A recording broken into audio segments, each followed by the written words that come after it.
Ya planteado lo que es el presupuesto público y enmarcado dentro de un concepto más amplio que es la planificación, ya establecido los diferentes principios presupuestarios que se deben tener en cuenta, vamos a desarrollar ahora el ciclo presupuestario. ¿Qué es el ciclo presupuestario? Son las diferentes etapas que debe tener un presupuesto. Acá es importante plantear que el presupuesto no muere en el momento en el cual se elabora o en el momento en el cual se aprueba, sino que el presupuesto va a tener vida desde el momento de la elaboración, en la cual se ha realizado el plan de gobierno, para luego ser aprobado. Luego de esta aprobación se comienza a desarrollar durante el periodo para el cual se ha elaborado el presupuesto su ejecución presupuestaria y terminado ese año se cuenta con la cuenta general del ejercicio y para la cual van a haber controles que van a tener que ver con cómo se ha desarrollado las diferentes políticas, tanto de ingresos como de gastos, cuál es el correlato entre lo presupuestado y lo ejecutado, etc. Digamos que el presupuesto como tal es desde su elaboración hasta su finalización, se toma como un todo e incluso con las etapas de controles correspondientes. Dijimos que dentro del ciclo presupuestario, la primera etapa es la etapa de elaboración. La etapa de elaboración es aquella en la cual cada una de las dependencias del sector público va a hacer una propuesta de su propio presupuesto. Esta propuesta, que va a estar en forma homogénea porque se le van a dar las pautas generales de cómo debe elaborar su propio presupuesto, va a ser reunida por el ente o el sector dentro del sector público que se dedica justamente al tema del presupuesto, que es la Oficina Nacional de Presupuesto. Va a ser reunida toda la información y luego de un proceso de discusión amplio entre todas las carteras, porque justamente todas las carteras constituyen la elaboración del plan anual de gobierno, se va a buscar un acuerdo de cuál es el máximo gasto que se le va a autorizar a cada una de las jurisdicciones, cuáles son las actividades nuevas que se van a incorporar, etcétera. Digamos que se le va a dar sentido, un sentido de unidad a ese presupuesto y a ese plan de gobierno en términos generales. Digamos que desde la jefatura de gabinete de ministros, la secretaría, el Ministerio de Economía y la Oficina Nacional de Presupuestos van a ser los encargados de darle esta homogeneidad y este cuerpo que tenga que ver con la representación más clara del plan anual que se va a llevar. Es decir, en la elaboración van a haber una serie de actividades que la van a hacer las diferentes jurisdicciones. Estas justamente van a tener que hacerse en un plazo, dado que en la elaboración de la Oficina General o Nacional de Presupuesto debe tener un documento armónico en condiciones de ser presentado al Poder Legislativo en el mes de septiembre, va a tener un periodo que normalmente es por los meses de julio o agosto, en la cual se le van a mandar estos anteproyectos a la Oficina Nacional de Presupuesto y y esta Oficina Nacional de Presupuesto con el jefe de gabinete de ministros va a terminar de armar el documento por el mes de agosto para el 15 de septiembre esté disponible para ser presentado al Poder Legislativo. En las actividades que hacen las diferentes jurisdicciones, ya desde la Oficina Nacional de Presupuesto, se le van a dar las orientaciones, las normas generales, cuáles son los techos. Los techos es, de alguna manera, le está planteando los montos estimados que, de acuerdo a la estimación de ingresos que se tiene, que podrían llegar a ser destinados para dicha actividad. Pero luego estas jurisdicciones también podrán presentar planes estratégicos y algún tipo de presupuesto preliminar. E incluso podrán plantear algunos dentro de esos anteproyectos lo que se conoce como sobretechos. Que son los sobretechos? Son todas aquellas actividades o planes que no estaban contemplados en el momento del documento base con el cual la Oficina Nacional de Presupuesto ha planteado estos techos a las diferentes jurisdicciones y por lo tanto como acciones nuevas se está planteando sobre techos justamente porque la jurisdicción ha planteado a los, nuevas acciones que no se habían tenido en cuenta en periodos anteriores. Bueno, tomado todo lo que hicieron las diferentes jurisdicciones y entidades que componen el sector público por la Oficina Nacional del Presupuesto, se hace un análisis comparativo, un proceso de ajuste, se lo armoniza y se va a hacer una serie de informes a nivel técnico de cuáles son las posibilidades o no. Y por otro lado, obviamente, va a haber, principalmente a partir de la intervención del jefe de gabinete de ministros, como representante del Poder Ejecutivo, diferentes decisiones que se van a dar a nivel político, dándole mayor o menor profundidad a diferentes acciones de gobierno. La Oficina Nacional de Presupuesto, una vez que elaboró ese documento, es un documento que va a tener que contemplar cuál es el objetivo del plan de gobierno, que va a estar en su mensaje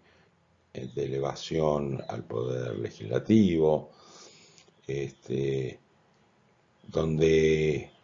va a tener una explicación sistemática de todos los proyectos, que va a estar en diferentes anexos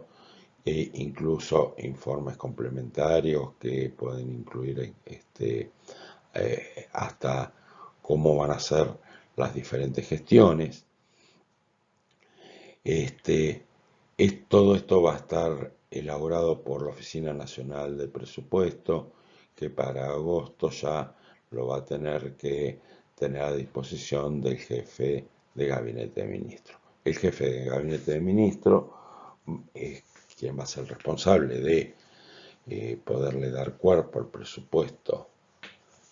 que va a ser elaborado al Poder Legislativo, y esto lo tiene que hacer antes del 15 de septiembre, que es la fecha límite de presentación del presupuesto anual por parte del Ejecutivo al Legislativo. En este resumen que hace el jefe de gabinete debe estar justamente enmarcado en cuál es el plan estratégico, es decir, que debe tener un informe no solamente del presupuesto para el año siguiente, sino también de cuál es el plan plurianual en el cual se está contemplando el porqué de el permiso que se está pidiendo al legislativo a gastar y a recaudar en esta ley de presupuesto. Luego, una vez que esto se presentó al Poder Legislativo y está a disposición para su discusión, la Oficina Nacional de Presupuesto también va a tener dos funciones que son de su competencia y de su obligación, que es poner a disposición de la población, tanto como en forma de comunicado de prensa como de difusión por medios electrónicos, de cuál es el contenido del proyecto de ley de presupuesto que ha sido elevado al Congreso. Como dijimos, dentro del cronograma de presupuesto, el Poder Ejecutivo debe presentar ante la Cámara de Diputados, porque la Cámara de Diputados es la Cámara de Ingreso del proyecto de ley de presupuesto, antes del 15 de septiembre. Y el jefe de gabinete es el que firma el mensaje de elevación con forma conjunta con el ministro de Economía. Luego viene la etapa de aprobación o promulgación, es decir, una vez que se presentó la ley de presupuesto, ya sea en el Congreso Nacional, legislatura, Consejo Deliberante, si estamos hablando de provincia o de municipio,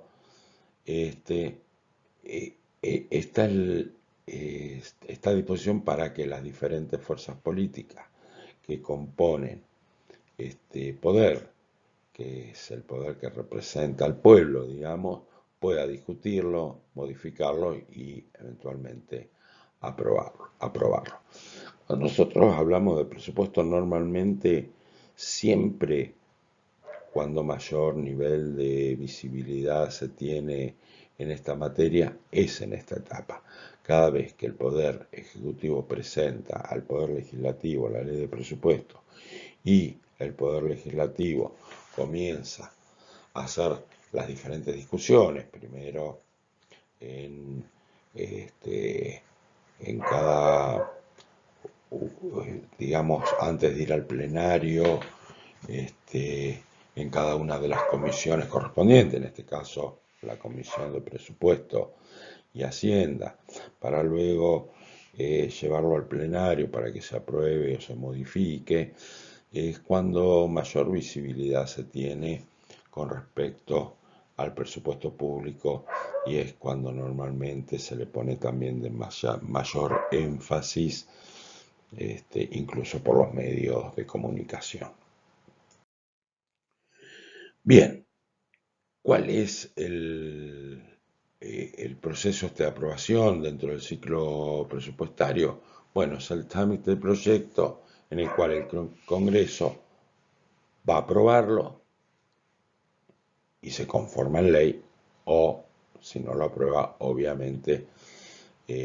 como ya dijimos, se le dará seguramente el presupuesto de prórroga del año anterior, porque el Estado Nacional debe contar siempre con presupuesto. Ya dijimos que entra por la Cámara de Diputados, de acuerdo a lo que está planteado en el artículo 52 de la Constitución Nacional, y sigue los pasos de cualquier ley. Es una ley más, aunque, como dijimos, es la ley de leyes, porque es la ley más importante en el sentido de que es la que va a marcar los destinos materiales de la sociedad por el periodo de un año. Como dijimos, entonces, aquí lo vemos claramente en el cuadro. Desde el Poder Ejecutivo entra el proyecto de ley a la Cámara de Diputados, la Cámara de Diputados la remite a la Comisión de Presupuesto de Hacienda y saca dictamen. Ese dictamen, vamos a suponer, puede ser favorable o no, pero este dictamen va a ir a debatir al plenario del Congreso, quien puede aprobar o no. Si no se aprueba, vuelve a la Comisión de Presupuesto para que haya un nuevo dictamen y nuevamente se comienza el debate. En caso de ser aprobado, va a la Cámara de Senadores. Esta Cámara de Senadores también puede aprobarlo o puede no aprobarlo. Si no lo aprueba, vuelve a la Cámara de Diputados y comienza nuevamente el ciclo. Y en caso de aprobarlo, va a directamente, se le comunica esta aprobación al Poder Ejecutivo. El Poder Ejecutivo lo toma y pueden suceder dos cosas. Vamos a suponer que el proyecto de ley no tuvo modificaciones sustanciales y siguió todo el ciclo como corresponde, llega al Poder Ejecutivo aprobado y por lo tanto no habría motivo por el cual el Poder Ejecutivo no promulgue la ley. Es decir, se aprueba lo que la ley de presupuesto le establece, directamente se produce la promulgación y a partir de la promulgación que debe hacer el Poder Ejecutivo se convierte en ley. Pero en todo el proceso pudieron haber algún tipo de acciones que cambiaron totalmente el espíritu del presupuesto y por lo tanto el Poder Ejecutivo puede no aprobar y por lo tanto vetar esa ley. De hacerlo, va a ir a la Cámara de Diputados nuevamente, quien, si quiere mantener ese presupuesto que elaboró directamente el legislativo,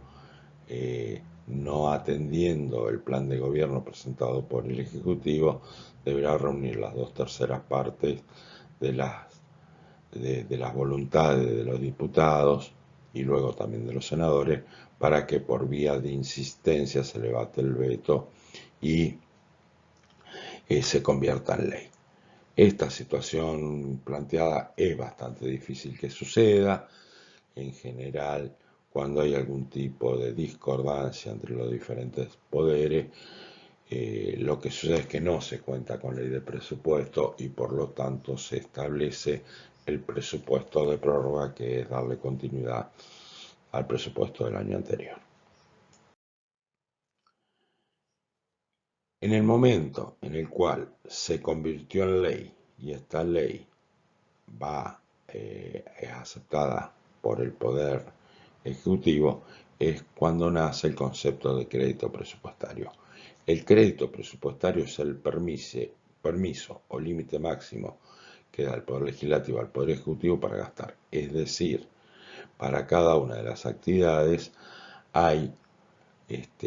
un límite a gastar que está autorizado por el Poder Legislativo. En principio,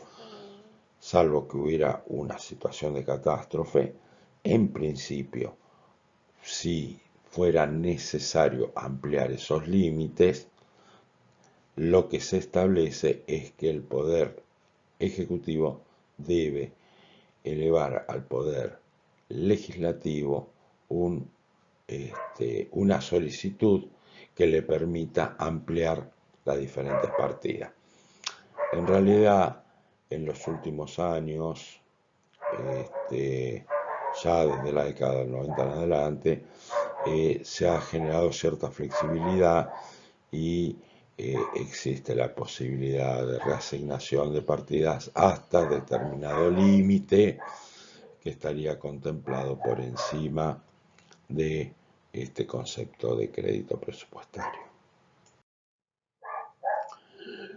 Bueno, una vez promulgado y que ya es ley, comienza el proceso de ejecución. ¿Qué es la ejecución? Es concretar en hecho los gastos que fueron autorizados en el presupuesto y por lo tanto aplicar todas las políticas fiscales necesarias para obtener los recursos que habían sido estimados. El reflejo de la ejecución presupuestaria anual se llama cuenta de inversión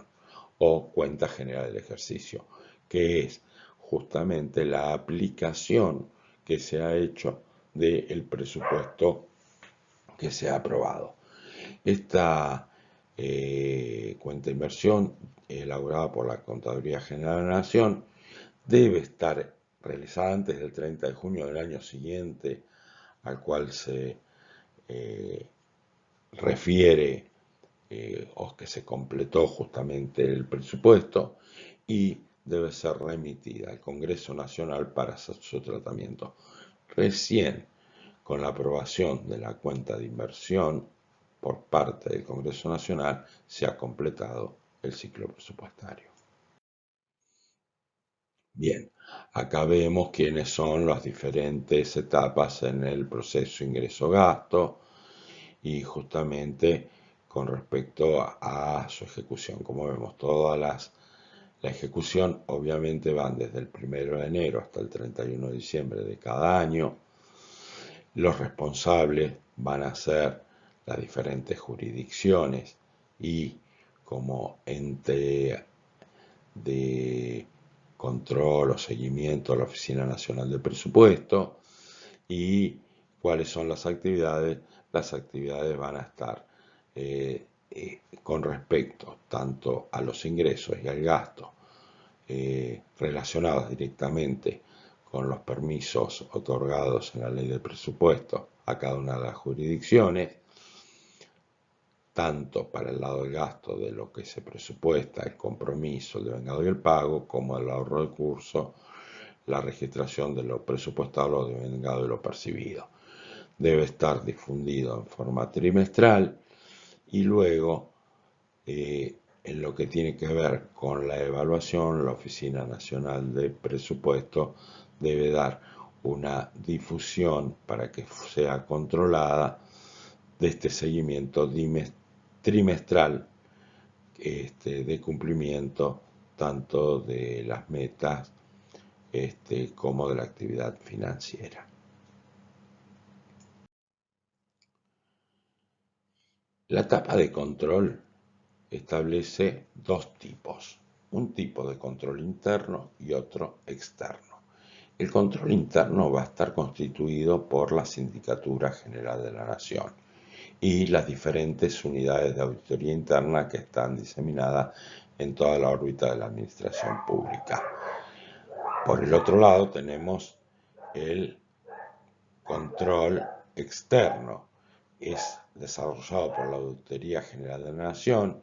y que opera en la órbita del Poder Legislativo. Digamos, el control interno está en la órbita de la administración pública y por lo tanto tiene que ver con una relación con el Poder Ejecutivo, mientras que el externo tiene que ver con un control por parte del Poder Legislativo, es decir, no es un seguimiento para hacer correcciones operativas, sino es un control más de tipo político, si se quiere. Entonces, vamos a tener dos sistemas de control, uno que depende del Poder Ejecutivo y es interno y está a cargo de la SIGEN, y otro que depende del Congreso y es externo y corresponde a la Auditoría General de la Nación. ¿Cuáles son las funciones que tiene la Sindicatura General de la Nación? Dictar y aplicar normas de control interno, vigilar el cumplimiento de las normas contables, supervisar el adecuado funcionamiento del sistema de control interno, facilitar el desarrollo de actividades luego a la Auditoría General de la Nación. Es decir, va a auditar procesos, va a auditar normas contables, de alguna manera va a ser un seguimiento técnico para que luego, una vez que se complete la ejecución, se cuente también con un documento que esté normatizado y sistematizado y que permita también el desarrollo de las auditorías externas por parte de la Auditoría General de la Nación. La Sindicatura General de la Nación está compuesto por el síndico general, que es designado por el Poder Ejecutivo, y depende directamente del presidente de la Nación, y tiene rango de secretario de presidencia. Es decir, el secretario, mejor dicho, el síndico general dentro de la SIGEN es un asesor permanente a la máxima autoridad del Poder Ejecutivo. Para poder realizar o para poder ser síndico general se debe poseer título universitario en ciencias económicas y una experiencia en la administración financiera y auditoría no menor a los 8 años. Y, a su vez, va a tener un cuerpo colegiado que lo va a asistir y que va a estar compuesto por 3 síndicos generales adjuntos. Por el lado de la Auditoría General de la Nación, este órgano de control externo, lo que va a tener como función es fiscalizar el cumplimiento de las disposiciones legales y reglamentarias en relación con la utilización de los recursos del Estado, una vez dictados los diferentes actos administrativos correspondientes, auditar por sí o mediante profesionales independientes de auditoría, o sea, lo puede delegar, a unidades ejecutoras de programas y proyectos financiados por los organismos internacionales de crédito, también examinar y emitir dictámenes sobre los estados contables y financieros de los organismos de la Administración Nacional y auditar y emitir dictamen sobre los estados contables y financieros también del Banco Central de la República Argentina, entre otras cosas. Este organismo va a estar compuesto por 7 miembros, que son auditores generales, 3 van a ser nombrados por el por la Cámara Baja, la Cámara de Diputados, los otros 3 van a estar designados por la Cámara Alta o Cámara de Senadores, y el restante, que va a ser el presidente, va a estar nombrado por acuerdo de ambas cámaras y debe representar a la oposición política del poder ejecutivo que está gobernando en ese momento. A estos sistemas de control, obviamente, desde el poder legislativo se mantiene un control político permanente que va a ir realizando y un seguimiento por parte de los diferentes miembros del poder legislativo, el seguimiento del accionar del poder ejecutivo, y también hay un control ciudadano que está de alguna manera enmarcado con las diferentes defensorías del pueblo que hay en diferentes regiones del país y para diferentes niveles, digamos, hay defensores del pueblo, tanto nacional como provincial como municipal, y que también van a ejercer un control ciudadano de el presupuesto, que no es más ni menos que la aplicación en términos financieros de las políticas de Estado.